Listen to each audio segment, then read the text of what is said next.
Welcome to this week's episode of the Court Report. We're going to start things off kind of digesting some of these losses the Nuggets have seen over the last few games with the Mine Shaft, then transfer things over to hardwood headlines. Well, we are going to talk about the trade deadline, lots of movement there, and we will close things off with our classic segment of Tunnel Talk, where we'll do some live reaction to some fits that are around the NBA right now. All this and a lot more here on the Court Report.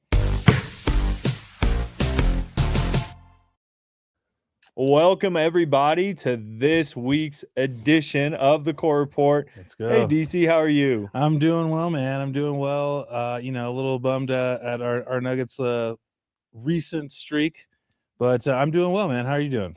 Doing good. Me personally, the Nuggets not as good, but there's been kind of a trend over these last few games here, and I just want to kind of go through it. Let's talk about it a little bit and kind of gain some perspective. So the Nuggets have lost now to the Pistons twice in the last week or so, the Thunder, and then they did beat the Nets and the Clippers in that stretch. True. So, good to see those wins, but still a lot of games that they really needed to win, which were some of the contending teams, they fell short. They fell extremely short against the Pistons twice within basically a one-score game. And then the Thunder, they just kind of fell apart there towards the end and just couldn't hang on. And I think there's a lot to digest from this, but I'm not worried. Realistically, I'm not worried at all. That's fair. I think there are some things that are a little bit concerning, and we will definitely talk about that. But I think there's a lot to like, and I think with Jokic coming back, we're going to have a couple of games like that here and there as we just figure out everyone's new role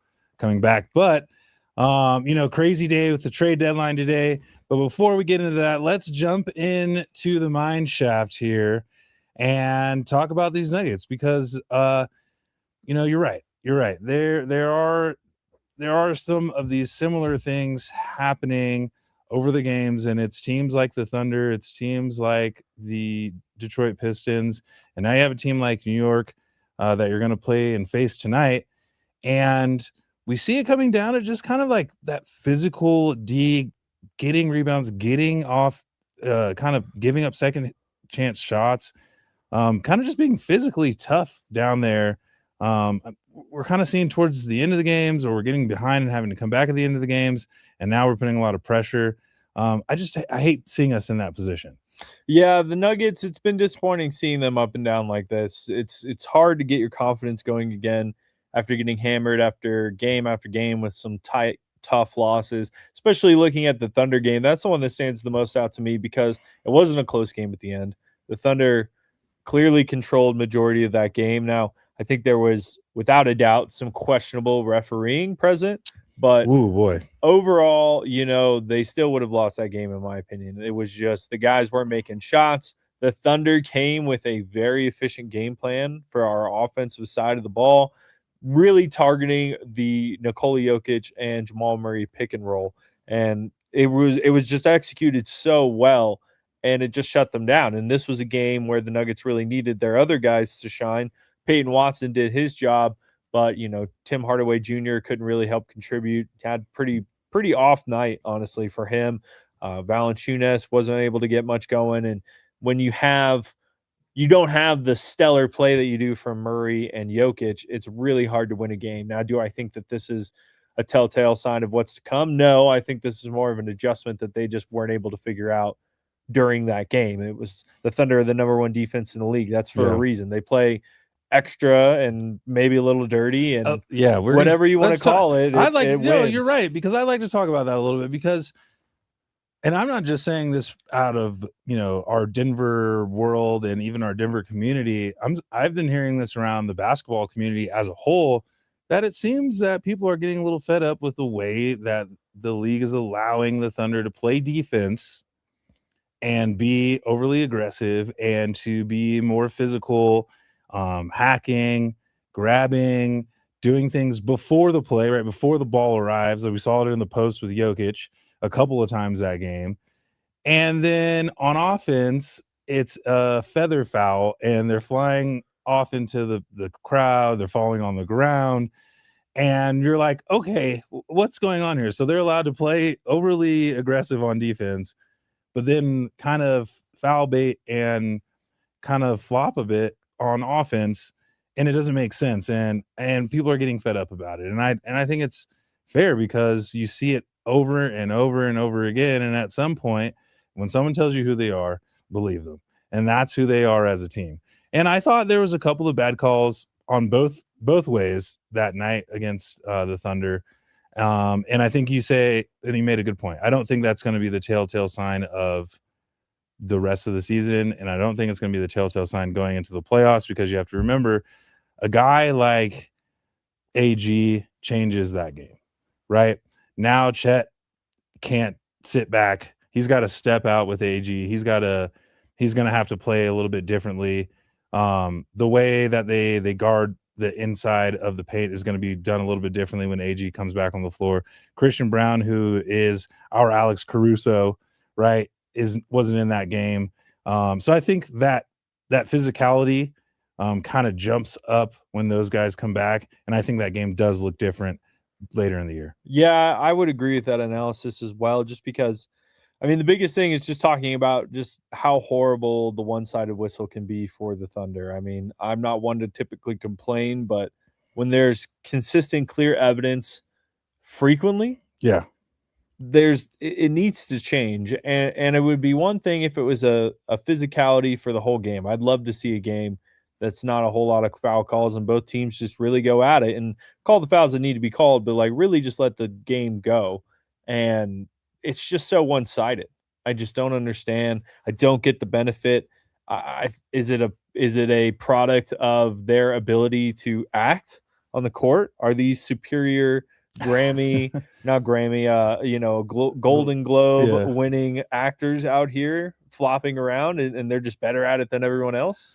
I mean, because everyone claims like, oh, well, Jokic is doing it, Luke is doing it, all these other guys are doing it, but I don't see anyone else complaining about them consistently. No. Every game I watch when it comes to the Thunder, it's just not even the amount of foul calls. It's just the way they're going about getting them. Yeah. It's no intention of scoring a basket. That's what I think that's where I really draw the line. And then you see it on the other side where Shea drives into the lane hard, throws an elbow, pushes off, creates space from a foul. You cannot do that. No. And then now he's got an open shot, no call. Yeah. And so it's just this weird like loophole thing going on here that I really wish. It seemed like the NBA there for a minute was really respecting kind of the two-way calling after Chris Finch had mentioned it. Wemby had spoken out about it. And it seems like they've reverted back. I mean, that game to me felt like it was reverted back to how it was beforehand. So I don't know. I've just been really disappointed. It makes it really difficult to watch. I just don't, from a fan perspective, I don't understand why this is necessary for us, as it just makes the game worse. Like the Thunder could be the better team, but it's hard to understand or truly grasp that if this is what we're seeing from a refereeing standpoint. I agree. And it's kind of a bummer because you got to go to the human element of just, these guys are humans on the court too. And after a while, you kind of go, your basketball mind goes to like, all right, well, like I'm not going to get this call. So maybe instead of driving the lane and going in for the layup and maybe getting fouled, now I'm pulling up for a jump shot, miss. Or you're starting to second guess, or you put your head down, or things like that kind of just weigh on you over the game. And then you see the score kind of gets a little lopsided. And you're like, I know this team is not that better than the Nuggets. 0%. That game, when you look at the box score, tells a different story than how the game really went and how good these two teams both are. And that is just unfortunate because you want to see, that's a major game, nationally televised game, two of the top teams in the West. You want to see it just called evenly across the board. You want to see it just be a really good game for the NBA and for that product. And I don't think that we got that from that game. No, definitely. And that was the disappointing part. It wasn't so much that it was a loss. It was the way it was lost, and watching the game is the way the game was being called and the way it kind of trickled away. And you're just like, all right, come on, And so that was a bummer. Now, talking about last night's loss against Detroit, I think it was a little bit different. And we were talking, and I put this one a little bit on the front office here, because they need to get this Spencer Jones thing figured out, because without AG, without Christian Brown, Spencer Jones has been the 3-and-D guy that we can rely on, bring that physicality to that defensive side, put it on the best defender against our opponent, and we didn't have that last night against one of the best teams in the league. That's kind of a bummer, because you don't want to lose too many going into the All-Star break. Yeah, and from my perspective, I agree. It's a front office issue when you see a lack of execution on the court. I think we talked about this before with the Nuggets. When we see these types of losses, it just translates from this consistent tendency to just sit back and watch other guys play basketball, especially on the offensive end. When the ball gets moving, that's when they're at their best. That's when the Nuggets play at their best. But when there's 5 or 4 guys standing around and one guy's trying to play, i.e. Jamal Murray or Jokic, essentially trying to play iso ball, and everyone else just watching, it's just not effective basketball. Yeah, that may work sometimes. That's when we need a basket. Yeah. But when you're trying to get back into a game or stay in a game, and you have to generate that chemistry and that heat. Like once you start, okay, 1 falls, now 2 falls, now 3 falls, and you just get that momentum going. And it just wasn't there for the Nuggets. And they really did a great job of coming back, staying competitive towards the end of that game. I genuinely thought they were going to win that one. I really did. I even texted my brother last night, and I was like, they're doing it. I'm like, it's and they were down 20. I'm like, they're winning this game. I don't know how they're winning this game, but they're winning this game. And I for real, I thought they were going to do it, but they just fell a little bit short. And a big product of that is Christian Brown's missed 40-plus games this season. Yeah. It's a difficult adjustment to put him back in the lineup for somebody starting lineup, somebody who takes a lot of the minutes, a lot of the focus, and Jokic is still getting back to things, and he is the best player in the world. But we just have to understand and remember how frequently this rotation is changing from a day-to-day basis right now. You're able to rely on this guy and suddenly he's not there, or suddenly a new guy's back, or whomever. It really messes things up. And when you have to come into a game against one of the best teams in the league, they are going to exploit those types of weaknesses. And if you're not prepared, or if you're off your game, or you're just not quite sure how to approach the pressure being put on you, it just it makes it for a tough win. I mean, that was going to be a very gritty, tough win if they were going to get it done instead of the smooth ones that we need. But bad stretch of games. I think that these are lessons in the long run and will be motivational tools to continue to win moving forward. We should hopefully see a good game tonight against the Knicks. Yeah, I think it's going to be a bounce back game tonight. And I think you made 3 or 4 really good points there. One, the coaching needs to be really kind of cautious, because remember we were at the game a couple weeks ago and Adelman goes, it feels like I've coached 3 different teams. Now this is the 4th team right now that you got Jokic back, but you have another star out. And so we need to figure out how to continue to bring movement on our offensive sets. When we get into the pick and roll or the dribble handoffs or the baseline, dribble handoffs that Jamal and Jokic do a lot and are best at the league, best efficient duo at that in the league, there is a tendency to go stand in the corner, to go stand on top of the key and not move around and watch them work. When you have great players on your team, there are tendencies to stand around and watch the all-star work, right? Or watch these guys go to work. What that does, though, is makes it a lot easier for the defense to defend your sets. And so I think Adelman's got to do a good job of either letting them come down and play with movement a couple times and then going and calling a set, and then play with movement and then calling a set. And so you don't have 3 or 4 possessions where you got guys standing around and just looking. And then you get an excellent pass out and you miss a shot because I've just been standing here for 5 minutes, right? And so those things I would like to see better, and I'd like to see that movement come back, particularly against a team like the Knicks tonight. They're going to be athletic. They've been on, I think, a 6 or 7 game win streak, which is I think tied for the longest in the NBA this year. They are going to put pressure on our guards, and they're not going to let Jamal and Jokic just kind of take over the game. Cat's going to come out strong against Jokic. Hopefully we can get him kind of some foul trouble early because he's a bit emotional, and I think we can get him into some foul trouble. Jalen Brunson's always going to be tough, and they also have a lot of 3-and-D guards and forwards that can come in and play. And so I really want to see us just kind of get back to getting those tough stops, coming down, playing with pace. And although we have the slowest pace of play in the league, but coming down at our pace, running sets, and then sometimes just coming and playing, giving and taking what the defense gives you. When you got guys like Christian Braun coming back, and Peyton Watson still the way he's playing, I just want to get them involved in moving, getting them some easy layups, cutting, get to the foul line, those kind of plays, get those guys going, instead of just sitting back and waiting to get in the game while we're watching our 2 All-Stars. Yeah, and I think you made some great points there as well. But one thing I do want to say before we start dissecting what potentially would be this great matchup against the Knicks and the Nuggets is just to our fans, just the Nuggets fans out there, it's okay to lose some games. Okay, it's gonna happen. It's gonna happen. There's been no team ever in the history of the NBA that has ever not lost a game in a season. So when you see games like the Thunder game and the Pistons game and the Pistons game last week, all I ask is that you just take a deep breath and you just understand the sky is not falling. We do not need to trade everyone. No one needs to get fired.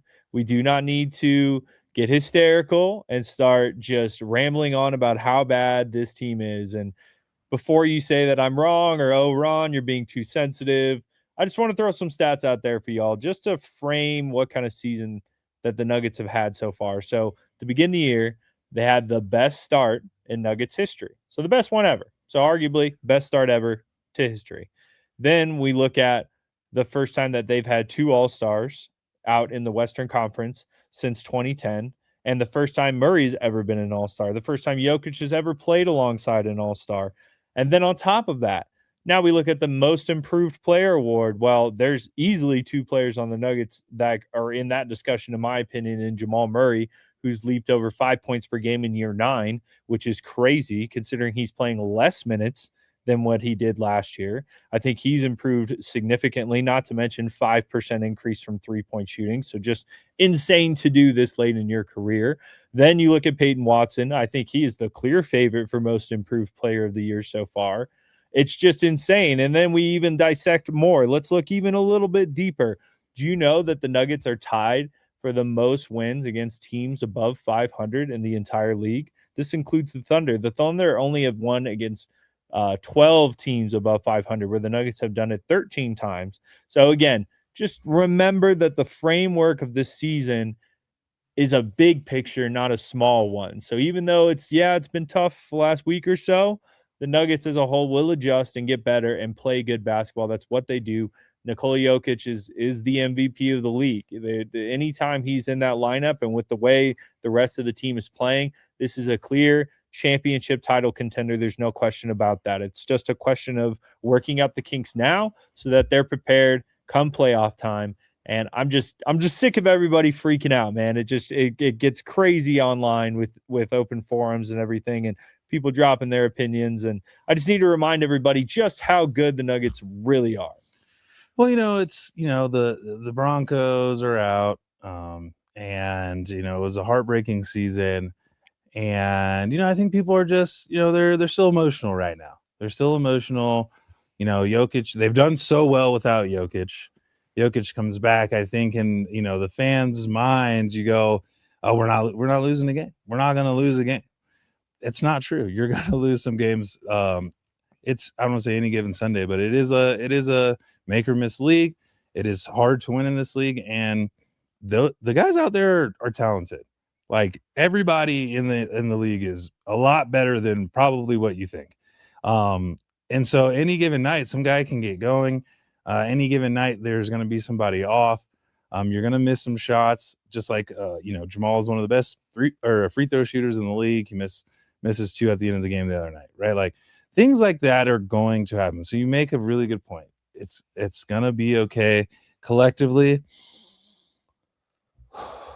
Take a deep breath. That feels good. It feels good, right? Yeah, feels good. Take a deep breath, Denver, Nuggets country. We're gonna be okay. We're gonna be okay, and they're gonna make a long run in the playoffs.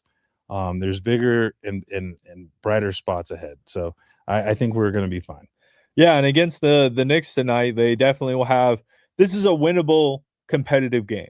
Yeah. This should be a good game for them to come out, get a justified win against a fully healthy roster. Karl Anthony Towns is going to put up a fight, but Jokic, I think, typically plays pretty well against Karl Anthony Towns. Jalen Brunson, same thing, offers a challenging matchup for Jamal Murray, but with Christian Brown back in the lineup, that gives him the defensive edge Exactly. on the other side of the ball. So it's going to be really interesting because it's almost a similar dynamic with some of our players out when you look at the Knicks. So I'm very interested to see how this game goes down. My prediction is the Nuggets take it 120 to 117. Ooh, a close one. A close one. I think it's going to be close down to the end. I do see the Nuggets bouncing back and getting this win. I'll say 117, 111. Ooh, okay. A little more of a cushion. A little more of a cushion. The But Nuggets win it? I think the Nuggets win it at the end.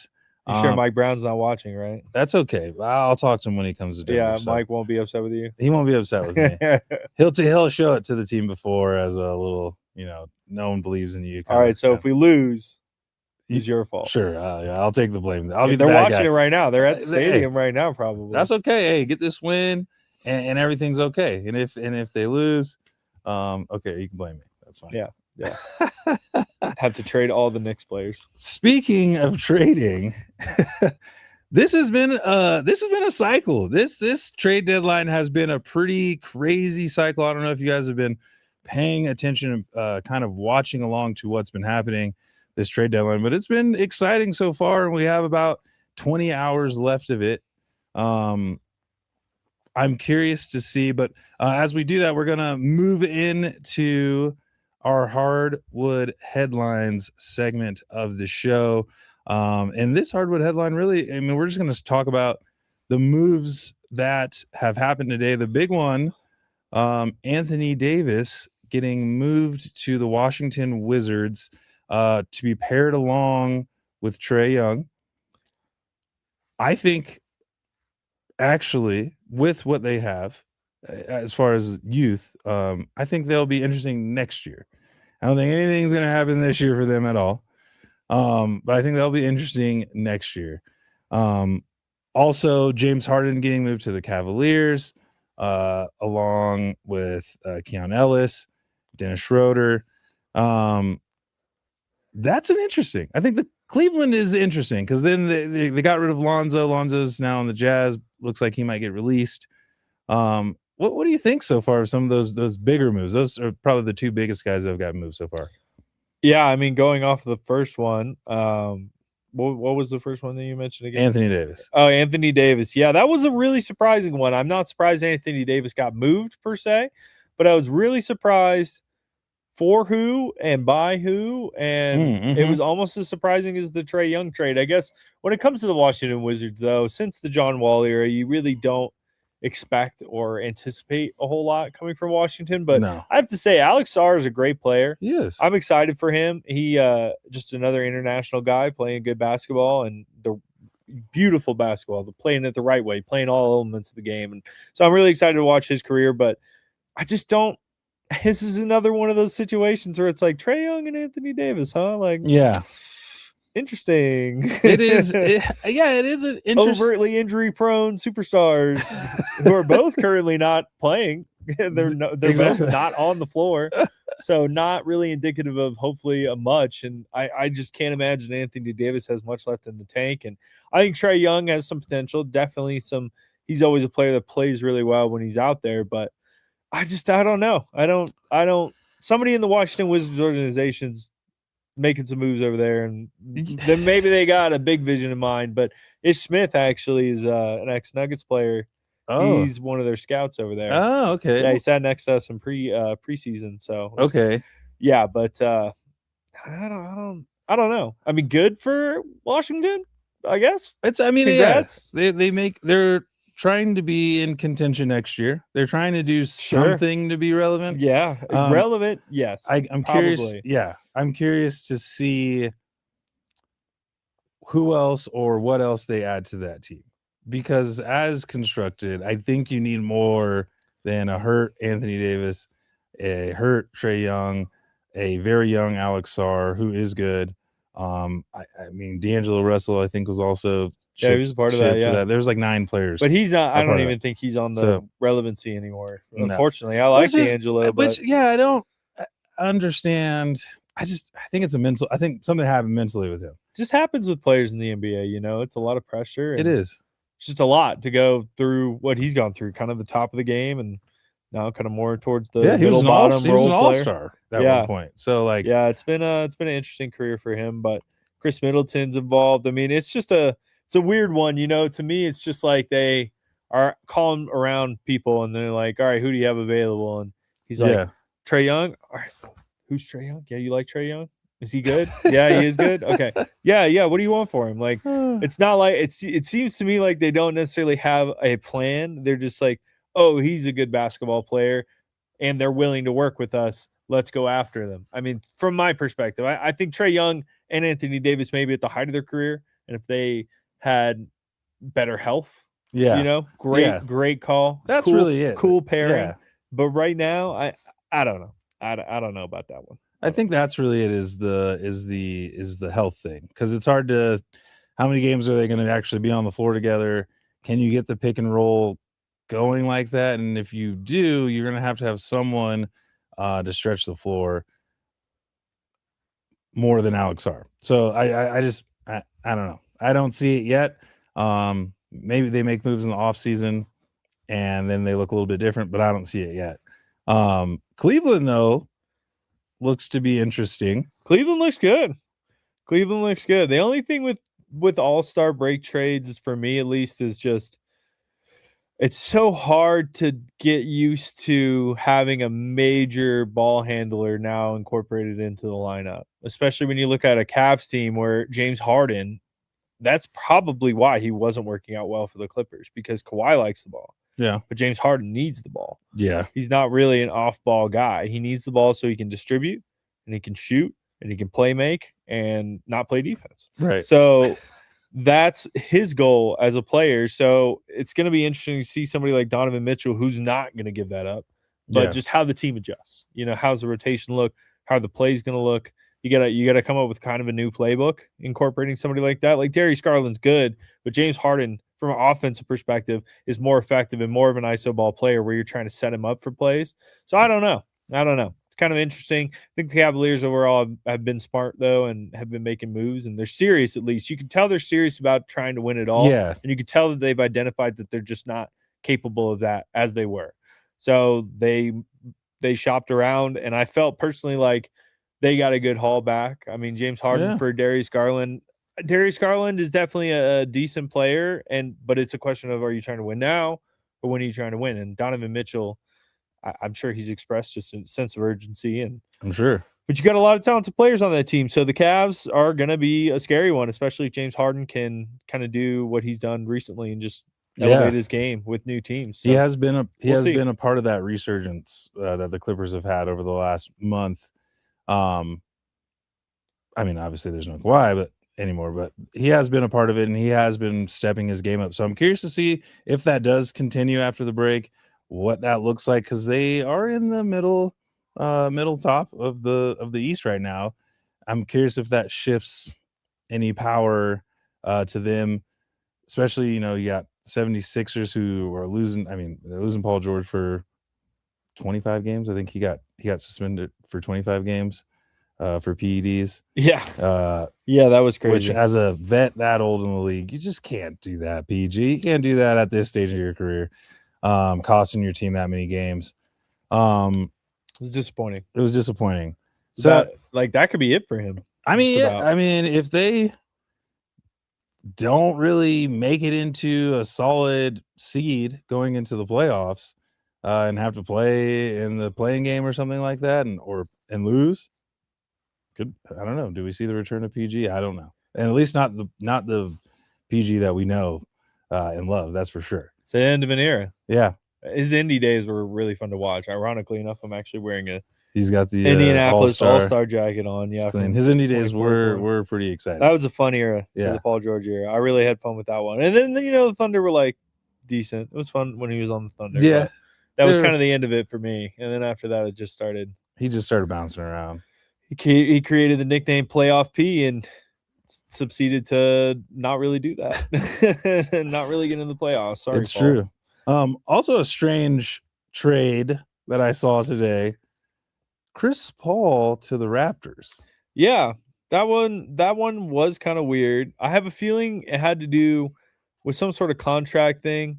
But again, I feel like if a team wanted him, they could have just sought him out. He wasn't officially on the Clippers anymore. I think it was just more of a legality thing that he got traded. But I guess he's on the Raptors now. The Raptors are in talks of also potentially acquiring Domantas Sabonis. So there's a lot of discussion around the league. Raptors are trying to make something happen, and that's a team that won a championship relatively recently in 2019. So it'll be interesting to see what they can put together. And they're good this season. They actually aren't bad. They're competitive, and the Eastern Conference is more exploitable, especially with the trade. If you're smart and you get a player that you really need, I think that it really can make you a championship contender right away. It's not quite like the West where so many of these guys have been playing together for so long. It's more volatile out east. But then we see the Celtics make a pretty brilliant move, trading for Vucevic. Yeah. And getting rid of Alfred Simmons, who'd been okay. Yeah. I mean, he was fine. I expected a little bit more from him. I think coming out of Portland, I thought pretty he was excited. I thought it was like kind of unfair. I'm like, cool, you're getting J. Rue Holiday all over again. Yeah. Or Drew Holiday. You're getting Drew Holiday all over again. But a younger version. I like J. Rue. I never heard J. Rue's I never heard it that way. So that was interesting. Yeah, no, Drew Holiday. Yeah, my bad. Sorry, Holidays. It's okay. Justin, Aaron. Shout out the Holidays. SoCal boys. So Nuggets legend Justin Holiday. Yeah, for like last year. But no, yeah. So it was an interesting trade to begin with, but it definitely didn't work out in their favor. I think they were just more guard heavy already with Peyton Pritchard, Derek White. Just wasn't going to make a whole lot of sense for them outside of coming off the bench, and that can mess with some players' flow and effectiveness overall. But then you add Vooch, who's been clutch in crunch time this season. Yeah, pretty good actually. One of the best players in clutch time. And a big man, and that's something the Celtics have kind of needed. And Vooch is not too far removed from an all-star season. No. Like, he's a good, solid player, and I think we'll see a better version of him on a team that he can be successful on. I think everyone knew that the end was near in Chicago, at least since last season. I mean, from my perspective, the rumors were starting last year. They may want to move him, and then this offseason, and then during this year. So it's good to see him land in a place where he can really flourish and be effective. The Celtics are a really competitive team right now. So I was not super pleased with that one, but I'm glad they're in the East. Yeah, that's true. We don't have to see them as much. But when they made that move, I was like, oh, okay, they're getting serious here. I think that they kind of were curious to see where they were going to land, without having, one of their stars all season. So I think they were very kind of like cautious towards the beginning of the year. What are we going to look like? But with Jaylen Brown playing the way he's playing, leading them and them being one of the tops in the East now, I think they're like, all right, let's go in, let's fix this issue and see if we can make a deep playoff run, which it looks like, especially if they can keep him even, I think that they will be dangerous. The Celtics will be dangerous here going on for the rest of the year. Yeah, I mean, unless we see a pretty big collapse, which they have done in the past. They did last season. They made a decent comeback last year, but weren't able to get it done. I definitely see a conference finals appearance for them at the minimum. Just with how they've been playing, number 2 seed in the East, been good all year. Solid players who played together for a while. Now adding another high-level player at a position that they were lacking in. It's just a smart move. It was a really smart move. They converted a player who's underutilized and not appreciated enough and what he can do and his minutes, and it just didn't make sense to them, and they turned it into a strength. So it's just so cool to see the way they've worked, and we're able to get them acquired. Now, I hope that they don't go to the finals. I'm not overtly a Celtics fan. I don't really know who I want on the East right now, but I don't know. Definitely not the Celtics. You guys won recently enough. Save some for everybody else, unless it's the Nuggets. That's fair. The Nuggets get another one. It's about Jokic's legacy. Yeah, that's fair. It's about Jokic's legacy. As we're getting into the, I don't want to say final hours, but the last day of Final hours, yeah. The final hours of the trade deadline. What do you think about the Nuggets possibly making a move before the deadline's over? Yeah, that's a good question. There are reports that it's going to happen. I think it will happen. Okay. They need to do something in order to make space for Spencer Jones. So that is interesting. They want to also get off of their tax apron, which they're $500,000 over. So there's a few incentives here. Ryan Blackburn had reported that rumors were going around. Shout out to Ryan over at Mile High Sports. But I'm not sure.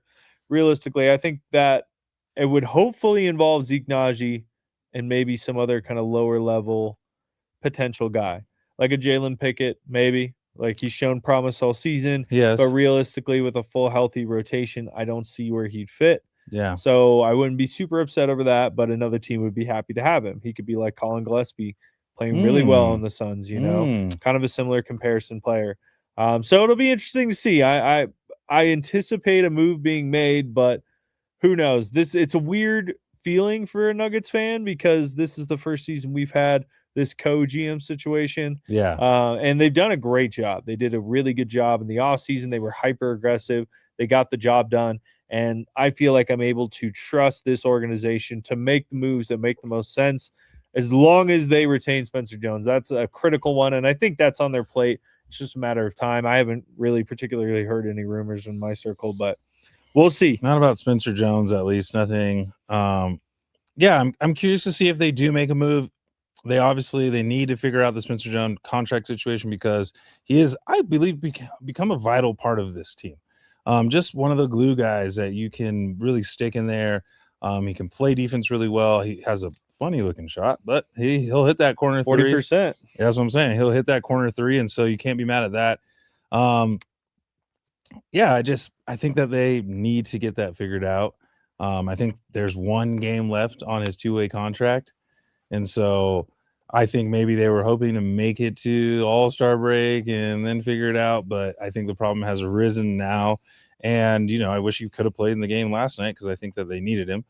Would have been a difference maker. He would have been a difference maker. And now you have another game where they could indeed use him again. And so I'm curious to see what they do. I really don't want them to move off of anyone in that kind of top 8 or 9 rotation that they have right now. And I know obviously we've had health issues this year, but we'll see. I don't want them to like mess the camaraderie and the vibe that this team has now. And I feel like if you make a big move, that very well could happen. Yeah, like I mentioned earlier, I have a lot of trust in this organization and how they're operating. While we're still getting to know them and see how they'll do, I think history has already proven that their eyes are on what is necessary. When I'm at the games, I'm on the sidelines. Was there for the Thunder, I was there for the Nets, and both the GMs were out there watching warm-ups. And so it's just cool to see them involved. I mean, that's a pretty common thing for GMs, but still it's just they're there, they're involved. They're talking with them. They're talking with the other guys, the coaches, while they're watching these warm-ups and just getting feedback on what needs to be done. So they're taking it seriously. I have faith that they're going to make the right moves, and I anticipate after the trade deadline, a lot of positive things will be solved that we're asking now. So we'll see. We'll see how that one goes. I'm actually really not super concerned because the Nuggets overall don't need to make a move. One thing we didn't talk about, though, that kind of makes me want them to make kind of a move is the Thunder acquiring Jared McCain. Yes. That was frustrating as a Nuggets fan because it was a good trade for the Thunder. It was a smart move. Jared McCain is not far removed from a very successful rookie year. No, not at all. He was injured, and that's what kind of caused this recent setback. And then when he got back to the 76ers, they just didn't really want to utilize him. I was kind of curious about why that happened because for those of you who don't know, Jared McCain was averaging over 20 points per game towards the end of his rookie season, really exploding in that back half of the year. And for him to go to a team like the Thunder where the culture is established, it's already young players, and then you do have those leaders on the team like Shea and Caruso, some of the older guys, and Dort. It's just depressing because it's just such a good move that I didn't even think could be made. That's, I think, what makes it so frustrating. And so now there's just another thing that you have to worry about, because that's just another one of those players like Casey Wallace the other night. He could easily come in and drop 27 or 30 points. Yeah. Like easily. That wouldn't surprise me in the slightest. So for them to just have another weapon they can utilize at that level, especially while Shea is sitting out through All-Star weekend, it disappoints me. And we're getting geared up for All-Star weekend with Shea sitting out. That does leave a new space open. So It does. Personally, and I hope that they do this is a world slot. So much like everyone else saw, Kawhi Leonard got selected to the All-Star team because they had to fill at least 8 slots for 2 teams in Team USA. So 16 total players. That's why Kawhi got picked, because they were 1 short. So now Team World, actually, I think with Shea out, I was about to say, maybe they don't select a new All-Star, because they were 1 over the 8 minimum They were requirement. 1 over, that's right. So I doubt that they will actually announce a reserve. It probably will. Dang, that's kind of disappointing, because I was going to say Alperen Şengün. Yeah. He's been doing great. He has. He's been playing really well, and he's not as consistent as he was last year, and he's been hurt a little bit this year too, but just a top-level talent. I was really surprised he didn't make the All-Star team. I was surprised not enough people were talking about it either. Yeah, I was surprised that they did Advia over Şengün. Advia is having a hell of a year. He's having a hell of a year. 13 wins is a little annoying. You know, he's not helping the team win that much. That's true. Over Şengün with that comparison, I would suppose. But then you also have Kevin Durant on that same team. That's true. But, you know, international, national, I don't know. But I get what you're saying. Tough I think we're both high on Alfred Şengün, though. I think he is a baller. He is a baby Jokic. Yeah, baby Jokic. I mean, you put him on your scouting report every single game. You don't let this guy get off. As if he does, they're going to win the game. And he can hurt you from all sides, just like Jokic can. Absolutely. Like, just the passing, the rebounding, just the defensive intimidation, and then his ability to spread the floor and play the offensive game at all levels just makes it so difficult to adjust for that. Yeah. And it frees up Kevin Durant and vice versa. So he is what makes the Rockets so scary. Oh yeah. I mean, Amen Thompson, like they're a scary team. Like I don't think you don't want to see them necessarily in the playoffs. You definitely don't want to see them in the first round, especially when they get worked up. Yeah, when they get worked up, the coach starts getting teased. Kevin Durant's cussing at people in the crowd, right? Like, you know, he loves argument with the fans on the court side. Yeah, and his burner Twitter account. And his loves those burners. He loves those burners. He loves talking. Totally not Kevin Durant. 27. Yeah, he's a trash. Not the Slim Reaper. Yeah, definitely not Kevin Durant at AOL.com. But yeah, no, he's a trash talker, and so it would have been cool to see Alfred Şengün in there. Yeah. Who knows? We'll see though. We'll see. Some reserve replacement. I would also say a huge snub for the Eastern Conference is Michael Porter Jr.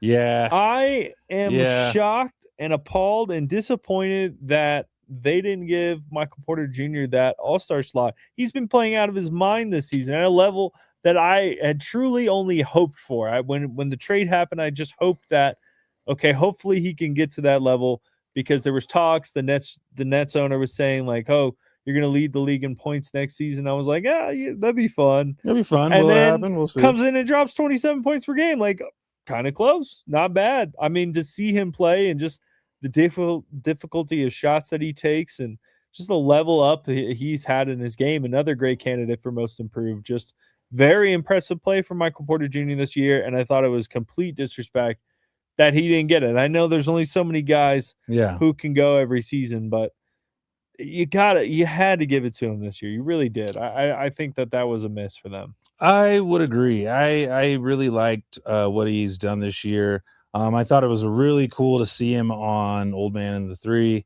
That was an amazing episode with Spencer, or sorry, not Spencer, with Cam, and super wholesome. Yeah, super wholesome. Just talking about life, talking about how, you know, the NBA works, how teams work, how both got what they were looking for out of, you know, the switch and the trade, and how it's just been a good fit for both of them. And it was really good to see them just both be in a good spot from what happened and how it went down, and be okay with it all. And so I thought that was like, you know, that was probably the best podcast Michael Porter Jr.'s had in the last couple of years, without saying something outlandish.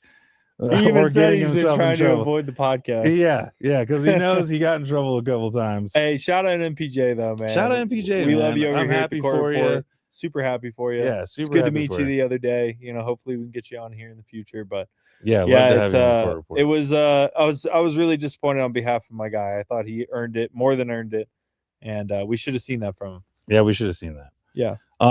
But it's All-Star. I do have speaking of All-Star, I have, let's check this out real quick.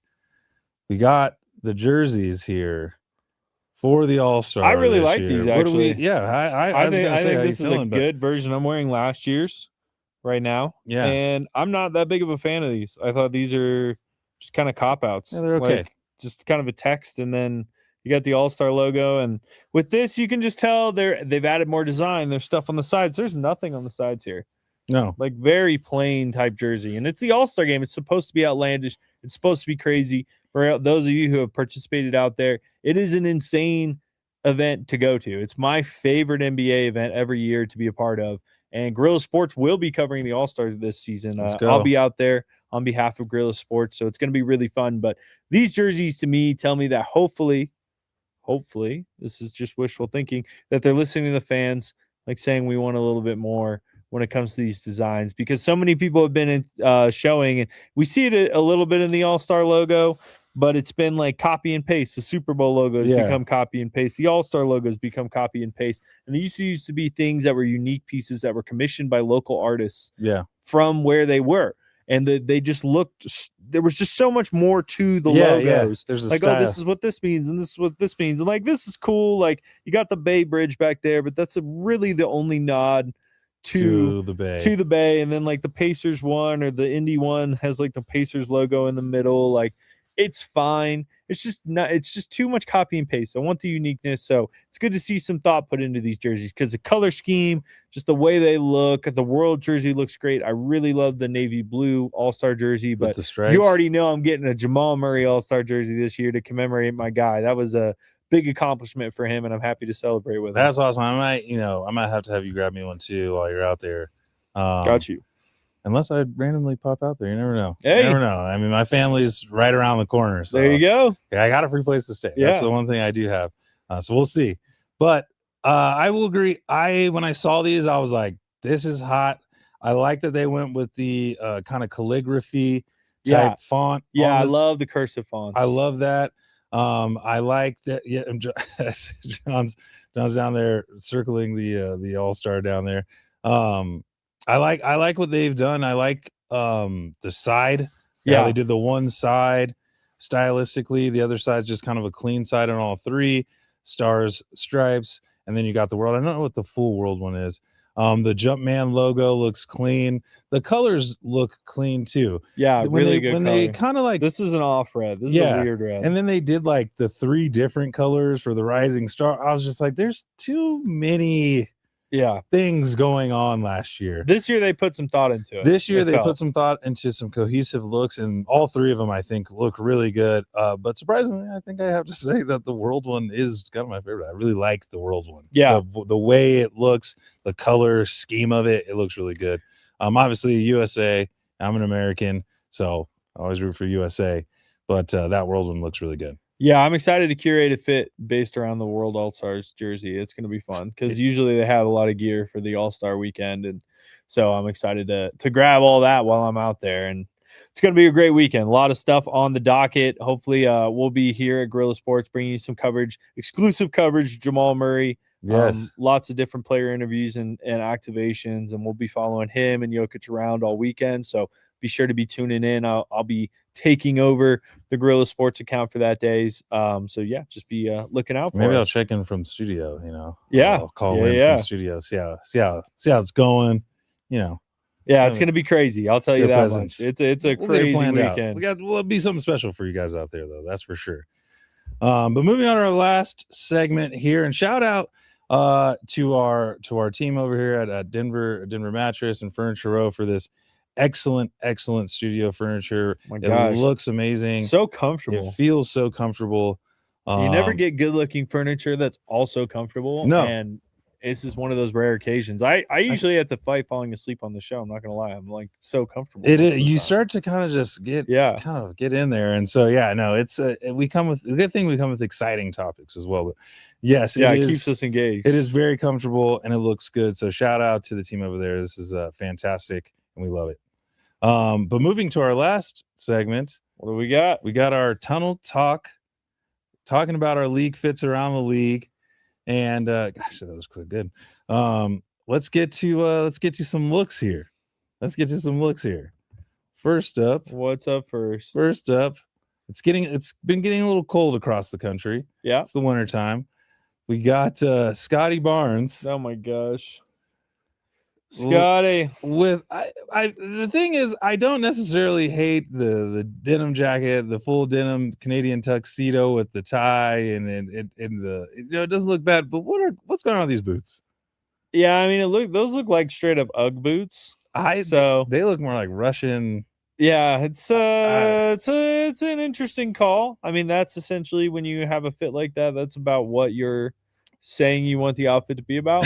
Yeah. So it didn't matter what else you put on. It was about those boots. I mean, if anyone's ever heard Scotty Barnes talk out loud, I think you would know and not question this outfit at all, because I just think that's a product of maybe his thought process. But yeah, I mean, I think one thing I'd like to point out though about this outfit is the tie dress shirt combo with just like a not dress shirt outer coat, and I've seen that more and more. Yeah, kind of that like School of Rock vibe. Yeah, and I don't think I like it. I think these young people need to learn how to dress better. I'm just kidding. I mean, it's fine, but yeah, at the end of the day, I'm not the biggest fan of this look, but it's not terrible. At least the clothes fit properly. Yeah, at least everything is size fitting. I couldn't get over those, but every time I looked at the picture, I was like, "What?" Yeah, the color scheme's nice, but the boots ruin everything for sure. Why did you put the boots on? It's like the toe box for me, I think. And he had he's got like clown shoe toe boxes. He had some black ones on the other day too, with the same style boots. But it's like maybe he's in with a brand or something. But the boots are not. It's tough. I don't know. It's just not it for me. Yeah, this is not it. But boots ruined the whole thing. It could have been just fine. Yeah, you put on some like black cowboy boots or something. John could have been better. John says he looks like he's in a foreign prison. A foreign prison, yeah.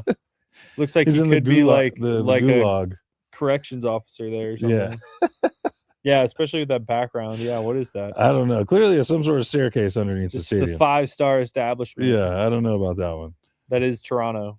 Moving on to this Oklahoma City team. I just I had to get us talking about them a little bit today. Yeah. Here's Chet. It's it's fine. I'm not sure if he's headed to Aerosmith concert or if he's headed to the basketball game. Yeah, and it's the cargo pants with like the boot cut. The boot cuts are suddenly really back in, but not like a normal boot cut. Why is the cargo pocket so low? I think it's because he's so tall. He can't reach that pocket. Look how tall he is. There's no way he's reaching that pocket. Well, maybe he relates to it because it's so long. I don't know. It's a weird look. I have to say, I was in the press room after the Thunder Nuggets game, and I was in the away press room, and Chet was in there, and he was kind of funny. He was actually kind of funny. He was cracking me up a little bit. He was talking about Cason Wallace, and he mentioned how well he had played. And he's like, "Oh, and I think does that say 6 steals?" He's like, "Nah, it doesn't." Like he was like goofing around with us. I don't know. It was a fun environment. But okay. I mean, I like that you got to see a different side of him, though. Yeah, I think him and Shea both actually like had some like I really enjoyed just hearing their perspective on some of the elements of the game. But I don't enjoy this outfit, and this is not it. I say all that to say that this is not it for me. It will be a pass. I don't appreciate upside down cargo pants. Yeah, I think for his height. I mean, come on, the shirt, it's just a tank top, just got a wife beater on. Like, I don't know. I mean, it's definitely more downplayed than a normal fit from these guys, but it's not I not a winner. Missed on this one a little bit. Not a winner. Moving on to one I really do like, Tobias Harris. Interesting. Now we talked about a white outfit the other day. I think this was okay. I don't know if I would have gone white pants under the cream, but I get it being all white underneath, cream brown shoes. I just thought it was a clean kind of go for a long coat for a very tall man, 6'9", 6'9" guy. It's a big coat. Yeah. Big coat there. I don't dislike it. I don't necessarily. This would be one of those fits I need to see in person. Okay. To just see, because like the picture, I think the flash on this camera is really reflecting the clothing. Yeah, look quite at this. a bit. Look at this one over here. Yeah, and then yeah, that's a little better. But still, I think this would be more of an in-person fit for me, because just looking at it, it's like escape mental patient. Oh, like it's his robe. He got out of the psych ward. And he's got like his uniform, like his mental asylum uniform underneath. Maybe he was about to go crazy. Not to say it doesn't look bad. I mean, it definitely is like probably the best one so far, and I would probably approve it had I seen it in person. But first thing that jumped into my mind was like, dude just got out of the crazy house. Like that's the first thing that jumped into my head. Okay. Yeah. I can live with that. I mean, he's just missing like the little belt loop thing. He's drawn a little belt loop, you know. Like I get what you're saying. I think we'd really hammer that home. The psych ward. That's funny, but I get when you say it though. I get what you're saying now. Like an orderly, because like he escaped and then he found the jacket and threw the jacket on and calmly walks past. Or it was like a robe from the facility. I picture it as like a robe, like a bathrobe. He took the string out. Yeah, like a bathrobe. Well, they can't have those at a crazy house. That's true. Because well, you know, it's dangerous. We know why. Yeah, so I don't know. Yeah, this one's interesting to me. I'm not a. Well, if you thought this one was interesting, yeah, it wasn't bad. Not bad. The next one, which this is Super Bowl week, we'll have to get your picks at the end of the show here. Big week. But because of the Super Bowl, and John, hold your hat here as we go in. Trayvon Diggs was traveling to the Super Bowl. What in and the he hell raided is this? Cardi B's closet He must on have. the Did way. he? Is that confirmed? No, it's not confirmed. That's Because just I'm like, that would explain all of it. That's just what I said. This is crazy. This is a teenage girl's outfit right He's now. the abominable snowman. This looks terrible. He's not even playing, is he? Yeah, he's in the What Super team is he on now? He's on the Patriots. Oh, I thought he was still on the This Cowboys. was him getting off the Patriots plane on his way to the Super Bowl. Crazy. In San Francisco. Stephon Diggs. What did I say, Trayvon? Sorry, Stephon Diggs. Sorry. But on the way, this is landed in San Francisco. I know it's not that cold. Yeah, true. It's fine. It's usually like 40 right now. It's not polar bear boot cold. It's weird. It's a weird fit. This is for sure not it. I knew. I just was like, it's Super Bowl. You got the fur jacket, and it's like a short jacket. It like doesn't even go past his waist. Like a fur jacket, it's gotta be big. It looks and the boots are just absurd. Like that's just crazy. And then he's holding a purse, like in full view. In full view, it's clearly a purse. It's a giant purse. It's terrible. John says it's terrible. Yeah, it's terrible. Like Cardi B could wear this exact same outfit, and no one would think she changed anything about her closet. No, she could literally put this outfit on, and I think people would assume this was her outfit. Yeah, 100%. So kind of weird. Kind of. It was a lot. I just there was an opportunity. I took it. I was like, we got to talk about this because this is absurd. Yeah. But the next few, I think you're gonna like quite a bit. All right, hopefully. We got our guy THJ. THJ. I saw this one, and I kind of hoped you would have this one on. Yeah, because this is probably one of the only THJ fits I don't like, and I've got a few reasons. I had a feeling you weren't gonna like this. Actually, it's just too much. We're combining a lot of stuff. Like we've got it's like he's wearing two whole outfits on top of each other, like two separate outfits, but like one on top of the other. Like the jacket with the shoes and his hat, like that's fine, even though we're like kind of mismatching blues a little bit. Like I would have preferred that be a little better. Yeah. But not terrible. But League Fits posted this one actually, and I was like, really? And then he's got 3. Yeah, they did. I got it from got it from the Nuggets. Yeah, but League Fits posted about this one too. So anytime I feel like League Fits post, that means they like it. But I don't know. To me, he's doing too much. You can even tell. Like this profile gives him a little side view, and he looks all puffed up. Yeah, he's like all puffed up, and he's got it all zipped up. I don't know. He just looks like a puffball here. The double THJ vest. though, I do like his style. I like his style. It's not an insult on THJ. It's just I personally think this one isn't for me. The double vest, I'm very confused on. Well, his arms are really warm, but his chest is really, really cold. Maybe. Yeah, but his arms are fine. But his arms are fine. Totally fine. Which I get it. You know, I got the vest on But today. the core But body. clearly yeah. the core. You're talking crap about a vest. You got one on. No, I'm not talking crap about a so vest. how are you I'm feeling? talking. Why did you put the vest on? You just needed more core temp, but your arms are I good. needed more core temp. My arms are good. And I liked it with the outfit. It kind of balanced my color. It looks good. Scheme but out. I was just curious, like, so yeah. Why is THJ doing it? Well, why do we need two? That's the thing. I only have one vest on. I mean, what happens if someone steals one of them? He has two. Now he's got two, and look who's foolish. He's got a leather one and a like what is that called? Down, like a down one underneath it. Yeah, it's weird, and then to zip them both up like that. It's also kind of weird. Yeah, it's just not flattering. And I think he has a Chanel purse. So. Yeah, and he's got a literal purse also. Yeah, and then a shaving kit, but then a whole ass suitcase that apparently didn't fit 3 other bags worth of stuff. No, apparently not. Yeah, so I mean, overall, like, definitely looks like good clothing and good outfits in theory, but I think combined it's just a not it for me. But THJ, love you guy. Usually love him. Love him. You got good style most of the time, so you get to pass this one, but not one I'd wear. No, not one I'd wear. We got our boy Strother. Now I always like he's got a Faith shirt on. Is that what that says? And he's got breakaway pants. Oh, are they bells or are they like buttons? Or? They're buttons, but they're like shiny buttons. They're like dress buttons. They're like blinged out snap away pants. It looks like Matador pants. Almost. Yeah, even though Matadors are kind of like tight pants. But I don't know. That's the first thing I think with the red too. Yeah, kind of like a Matador. He's like, ready to get out of there. Hey, even like his hairstyle a little bit. You know. Hey. I don't know. I mean, this is fine. I think it's like downplayed enough to where it's pretty safe. Like this looks like he's black, ready red, to and white. I mean, you can't go wrong. No, you can't. And he's got the material matching right. Everything fits well enough. I think the buttons are weird, but they aren't distracting. No. So that's a good thing. It's like, okay, is it all about the buttons or is it more just about the complete look? And this one's more about the complete look. I think it's a clean look. Yeah, it's fine. Like, it's a clean look. I don't have an issue, but it's not like, oh my gosh. Yeah. It's just kind of like, yeah. It's subtle. It's fine, a subtle look. I thought good. we could use a subtle look in here. Yeah, it's clean. It's a clean look. So it's a clean look. I like it. I like what he's done here.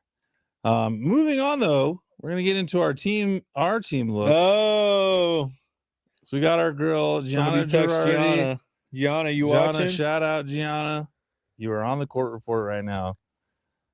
Clean look. She's even more famous. Ready to go for the game. This is a girl ready to go to work, get some serious stuff done, get some coverage done. Clean look. Gianna gets it done. Yeah, she's got a nice, good dress style going on here. Very professional. Everything's matching well. Got a good smile, happy to be there. And then high heels as well. Always tough and impressive how she gets so much done because we're hustling when we're there at the games. Like, yeah. People think you're just kind of hanging out, having fun, watching the games. Like, yeah, it's like that for like 5 minutes maybe. And then most of the time you're moving from one place to the other and going here and going there. So shout out to Gianna putting that work in day in and day out. You're hustling when you're there. Like we don't get to just sit around and watch like everyone else does. No, we got stuff to do while we're there. Yeah, I appreciate the girls sports team coming dressed professionally. I think that's something that's really necessary for us media folks when we're out there and we're presenting ourselves to the NBA and you as fans and everybody around the organization. So I think it's just great to see Gianna just showing out for girls sports team. That's right. And speaking of Gianna, we got our boy Mark. Yeah, Mark. Hopefully you're watching too. He's styling there, hitting us with the shaka. The Guerrilla Sports team has a awesome option of blue suits. Yes, a lot of good blue suits. We have a lot of good blue suits. Yeah, Mark here actually got some different variations from a local legend in the media game. So I'll let him tell that story someday. But he's really upped his game, so to speak, lately. So it's been fun to watch, and he's added the tie in there and just looks good, ready to go. That's what I want my media team to look like. And Mark has a lot of fun when he's at the games. So it's a lot of fun. It's a good environment to work with. He does a really good job. Yeah, he does a good job, and we have a lot of talent on this team, and that's really good. Yeah, 100%. No shortage of talent. Who's that? Whoa, who's that? Hey, that is me. Our one and only Fitted Nuggets fan. Yeah, Fitted in all ways, folks. Not Fitted just in all ways. Sports. This might be the first time people have seen you without a hat on. Yeah, I mean, if you've been Unless you watching the see him at games, the game. yeah, if you see me at the games when I do coverage, I've covered 10 games so far this year. Actually, I Wow. counted it up. I've been saving my badges, so up to 10 games this season. But yeah, I like to come looking professional, and that doesn't mean that you can't pay attention to how you dress in every way, shape, and form. So while I like Definitely does not. to rock the Nuggets gear, I like to rock a nice suit as well. And yeah, Mark was lucky enough to get a good picture of me there. That is a good picture of you. That is a really good picture of you. I like the color scheme. I like how how you're rocking it. You did a good job that night. Yeah, gray, light blue, classic combo, and then you just cap it off black dress pants. Can't go wrong. No, you cannot. Well, I'm just next time we'll get one of well, I'll get you guys a suit pic of me next time, so you can see what I'm doing out there in the world. I didn't upload one of me this time, but I have one of me as well, guys. So don't worry. It'll be up there. Yeah, I'll be grabbing you next time. It'll be up there. Now that I'm comfortable behind the lens, it'll be up there. Don't you worry. Don't make sure to capture you. Don't you worry. But yeah, that's I was just checking my phone, seeing if we had any new updates. No new updates. I think the Giannis any... thing is still just gonna hang in the air, and they may not get it done. The Bucks may want to be really greedy and wait till the offseason, but who knows? It's a tough situation out there for them. But that is going to do it for us this week here at the Court Report. Oh, wait, though. We got to get your Super Bowl predictions. Oh, Super Bowl predictions. My mistake. No, we can't miss Super Bowl predictions. We got to get Super Bowl predictions. So Super Bowl predictions is both teams lose, games canceled. Broncos are named the winner by default. That is my prediction. That is what I want to see happen. I wish. So there you have it, folks. Both teams lose. Patriots, Seahawks. Oh, geez. Something happens, and they are no longer able to compete as a team. And due to some crazy loophole in the system, the Broncos become Super Bowl champions. It could happen. It could happen. Until it doesn't, it can't happen. I don't know who's going to win. I think it'll be a tough game. I think that the Seahawks have looked good all year. But it's hard to count out the Patriots. They've had a lot of tough wins at the end of the games. Interesting food for thought, though. 6 games against winning teams this year for the Patriots. So, you got to beat a really good team in the Seahawks this year. The Seahawks were in the NFC West, where 75% of the NFC divisional round was the NFC West teams. Wow. So it's going to be a tough out.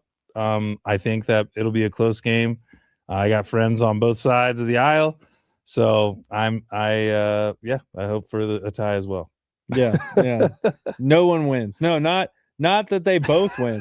That no one wins. All jokes aside, though, I think the Seahawks win this one. I think that the Patriots are really excelling on the defensive end, but tend to struggle on the offensive side, especially when faced with a strong defense like the Seahawks. The Seahawks are just primed on both ends of the football to really have a good game. And I mean, the coaching factor is going to be huge for this weekend, and who's going to be the most prepared.